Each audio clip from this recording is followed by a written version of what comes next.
অস্ট্রেলিয়ার পর এবার সংযুক্ত আরব আমিরাতে পবিত্র রমজান মাসের শেষের চাঁদ অর্থাৎ শাওয়াল মাসের চাঁদ দেখা গেছে। বিষয়টি নিশ্চিত করেছেন আন্তর্জাতিক জ্যোতির্বিজ্ঞান কেন্দ্র। ব্রেকিং নিউজ, এইমাত্র পাওয়া খবর। অস্ট্রেলিয়ার পর সংযুক্ত আরব আমিরাতে পবিত্র রমজান মাসের শেষের চাঁদ দেখা গিয়েছে, অর্থাৎ শাওয়াল মাসের চাঁদ দেখা গিয়েছে। বিষয়টি নিশ্চিত করেছে আন্তর্জাতিক জ্যোতির্বিজ্ঞান কেন্দ্র। বাংলাদেশে ঈদ হচ্ছে কবে? ভিডিওটি স্কিপ না করে বিস্তারিত দেখতে আমরা টিভির পর্দায় চোখ রাখি। নতুন নতুন সংবাদ দেখতে চ্যানেলটা সাবস্ক্রাইব করে পাশে থাকবেন। তারা জানিয়েছেন, আবুধাবিতে অবস্থিত খতম অ্যাস্ট্রোনমিক্যাল অবজারভেটরি থেকে স্থানীয় সময় 18 মার্চ দুপুর 1টায় চাঁদ দেখা গেছে। এই পর্যবেক্ষণ কেন্দ্রটি আন্তর্জাতিক অ্যাস্ট্রোনমি সেন্টারের অধিভুক্ত। চাঁদের ছবি তোলার সময় সূর্য থেকে দূরত্ব ছিল 9.2 ডিগ্রি এবং চাঁদের বয়স ছিল -15 ঘন্টা 23 মিনিট, যা জ্যোতির্বৈজ্ঞানিক হিসাব অনুযায়ী গুরুত্বপূর্ণ একটি পর্যবেক্ষণ। বিশেষজ্ঞরা বলছেন, এই ধরনের বৈজ্ঞানিক পর্যবেক্ষণ ঈদ নির্ধারণে গুরুত্বপূর্ণ ভূমিকা রাখে। যদিও চূড়ান্ত সিদ্ধান্ত সাধারণত সংশ্লিষ্ট দেশের চাঁদ দেখা কমিটি ঘোষণা করে থাকে।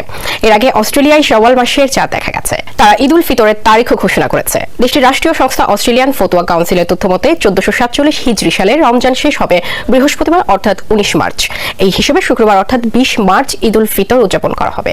এই অবস্থায় বাংলাদেশে ঈদ উল ফিতর কবে, এই প্রশ্নের চূড়ান্ত জবাব পাওয়া যাবে 19 মার্চ সন্ধ্যায়।